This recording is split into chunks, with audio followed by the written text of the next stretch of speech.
the talk after Georgia's big win against Tennessee is how about that passing game, the Dylan Bell game, the Marcus Rosemy-Jackson game, Carson Beck Heisman finalist, and all that's justified, but it's set up some by the run game that Georgia has. Not as explosive in this game, Brent, but there's a lot of good things here on tape. Film don't lie. We're here to break it down for you. We're brought to you by Breda Pest Management and ASW Distillery. We're going to start here with Daijun Edwards getting a carry. I don't know if you want to start with big picture run thoughts as we go through this, or if you want to dive into this play. One quick big picture thought is the success, like the domination. It wasn't like Ole Miss where you had almost 300 yards and you were getting just big play after big play after big play.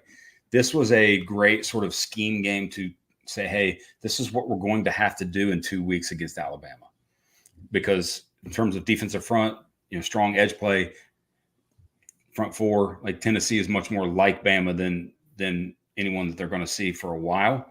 And obviously that the Bama game is most important. But the diversity of the run game and the success with certain things that they did going to be vital in 2 weeks. 2nd and 9. Let's start with Daijun Edwards here. Georgia's down 7-3. I didn't look specifically at the numbers. I wish I had a chance, and I should have gotten a chance to do that. But they ran counter in this game. So you got guard. This is guard, and then H or tight end pull counter, and they did it more in this game, I think, than they've done in any game this season.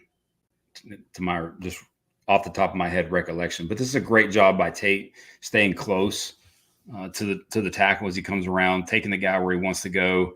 This is one where I think Bowers comes around, gets his guy. If Daijun doesn't trip a little bit there off of Bowers, I think he trips on Bowers' foot, unless there was a blade of grass that got him. That got him. Sometimes when they trip, they're trying to avoid tripping, and it makes them. Yeah, exactly. But that's almost I think if he gets through there at full speed clean, you get a little bit of a bigger play. But still, 2nd and 9, putting yourself in. When you're down, I think this was right before. No, I think Beck's run was a little earlier, but this is right before the pass to Bowers, I think, for third down. But you're just setting yourself up in more manageable 3rd down situations. Obviously, when it's 2nd long, I'm not a fan of run, but again, counter, something they did a lot in this game that you hadn't seen a lot of. And here's another one. 2nd quarter, I know 2nd and 4, you are more of a fan of run. Very much so. Very much so. And I'm a fan of yards after contact. And Kendall Milton is getting a whole lot of yards after contact. Like that tight, it's a tight box. But, the spin move off the tackle when the guy's trying to wrap you like that, that's awesome. The other thing, yes, the spin move is happening here. Man, 19. Doesn't matter how hurt he is. Doesn't matter what's going on. Just effort in there. The spin move, if he stops playing thinking he's down, look at the space he occupies there. And stops these two guys. Boom. Basically blocks another whole other guy. Yeah. And then just getting more and more yards after contact. When you look at Milton, he's now in the season forced 23 missed tackles. By the way, that's a good job by Micah Morris coming around, being ready to hit quickly, because that was pretty tight. But that's 8 in the box. That's an 8-man box you're hitting into. It's also good from this angle when you see Mims, but he's wearing 77 in this game. When you see Mims facing this way, standing up in striking position, heck yeah. It's one where if I'm going to run a lot of counter, I'd almost always want to run it to his side because of what he does, how much he usually washes down a defensive front. But like I said, Milton's 23 missed tackles forced, 2nd on the team behind Daijun Edwards, who has 28, so almost equal. Daijun has 53 more carries than Milton, so he is doing his work. Let me show some love for Oscar Delp here too, because we haven't mentioned him a whole lot in the last week or two. Yep. Good effort here. Still doing work. Had one drop, unfortunately, on 3rd down, but doing work in the run game. I agree. All right, so this is 1st and 10 now. A little pitch to Kendall. Yeah, and we haven't seen a lot of the quick toss play, but this is a phenomenal job by Milton of setting it the cut up and the block, the little dip. We talk consistently about when you're running outside like this, dip in to go out. The dip sets up Green's block even more so, allows him to get there. Delp doing work again. Guess who this is? Yep, 19 just fighting his tail off like always. Getting kicked in the ankle and then ankle. Great work. And what's amazing, and we'll talk about it when we look at Dillon Bell's play of the game, but you could tell they were setting that up. Like they ran the quick toss like this a couple times early, one much more successful than the other. Bowers just throwing his body all over the place and getting beat on. But like you're going to so we've seen counter, we've seen, the toss play. Obviously, their traditional sort of inside zone. We're going to see some same side zone a little bit. You're going to see like all the diversity of run game to me is how this run game, as much as anything, is successful, because it's just hard to just straight up dominate teams, especially good teams like you face in a couple weeks. I want to point out 2 personnel things. Yeah, I was making sure. This is Meeks at the bottom, I believe. That's a 9, right? I think so. And then Arian Smith here. We saw more of both of these guys in this game. Now, injuries. Yes, with Ra Thomas not there. No Ladd, no Ra. These guys get some time, but also Meeks is a good blocker. Help them get some confidence too. Meeks is what was the guy that's been in the league for Stanley, Jason Stanley, I think, and he was in run. So we see more of 11, right? Easiest way to get him the ball right. How do you get him the ball? Hey, fast guy, go be fast. Come tighter, take this, run there. And again, think about from an OC standpoint, you've run, I think, toss at least 4 times in the game, 5, and off of it, you've got a touchdown pass and now a reverse. Like that's sort of, you motion into the bunch.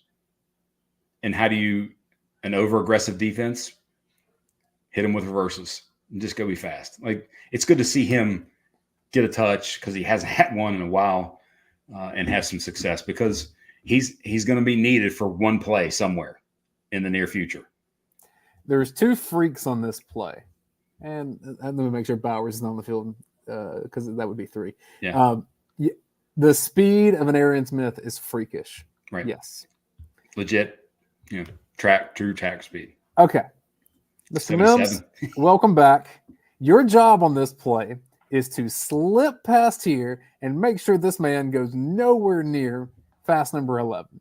Can you do that? Because you're a massive human being. You're probably not the fastest guy on the field, but you're going to be a first-round pick because of your size and your strength. Can you get there? And what happens? Sure. Easy. Goodbye.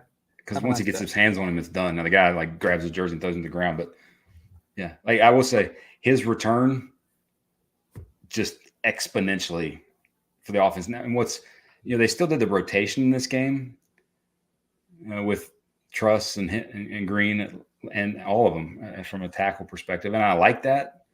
But 2 weeks, I think it's Green on one side, Mims on the other for basically the game. You asked for it. Here you go. And Daijun Edwards is running behind it. Just a scenario. I think this was a 3rd and 4, if I remember right. And Georgia just needing it to keep this drive alive. And a rough game for him in terms of just overall success. But this is what he does. And look what Mims can do. And granted, this is, the guy's playing sort of a true wide 9 technique and getting up the field. But Mims' ability to just create more space and not just use his strength there helps the running game even more. Daijun does a great job. That makes me cringe a little bit because wrist. Elbow. That's how I hurt my elbow. Is that right there? I'm doing that. PTSD, my friend. It's okay. Long ago. But yes, that's just phenomenal balance from him. You see that consistently where he gets 2 to 3, always falling forward, 2 to 3. Great work from Fairchild, get a little piece and get up and get the second level, take him out, take him where he wants to go. Is this a pancake from Mr. Van Pran? I think we can call it that. I mean, by the way, think about what you're asking him to do right there, because it's not like, and this is where his ability just makes you that much better. Look where that guy's outside eye of the guard.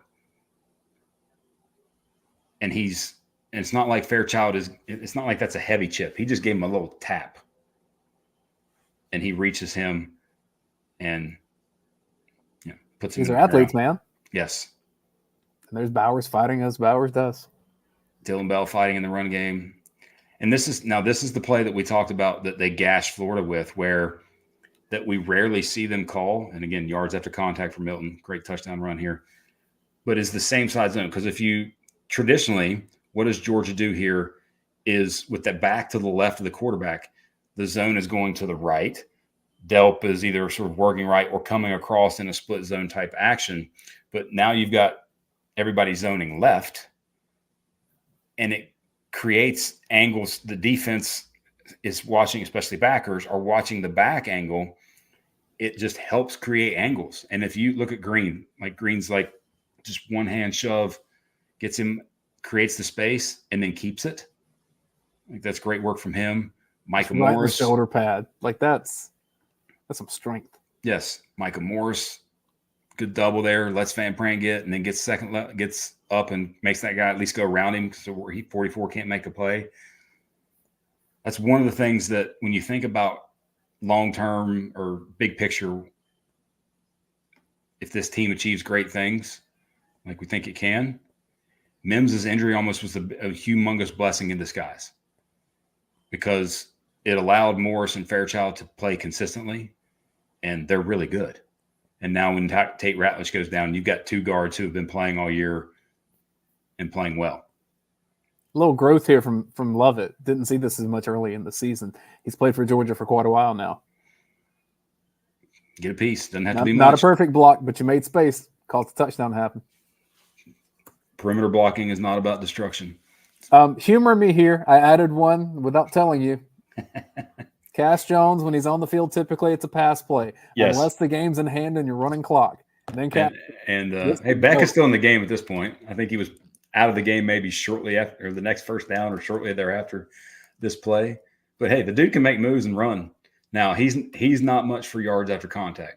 He's traditionally, I think, gone down in terms of like if you look at his yards after contact numbers, it's 29, about 1.5 a carry. That's not so high. The key is Cash don't get touched. Yep, just be fast and make good moves. But like you said, if he's in the game and it's a actual like legit non-garbage time, it's usually a pass. So him being able to get in and get some running, I will say my preseason prediction of him getting to 500 total yards is going to come up just a bit short. I thought he'd get a little more run there early season, but I also didn't predict the Dylan Bell emergence at running back. So, yeah. Oh, well.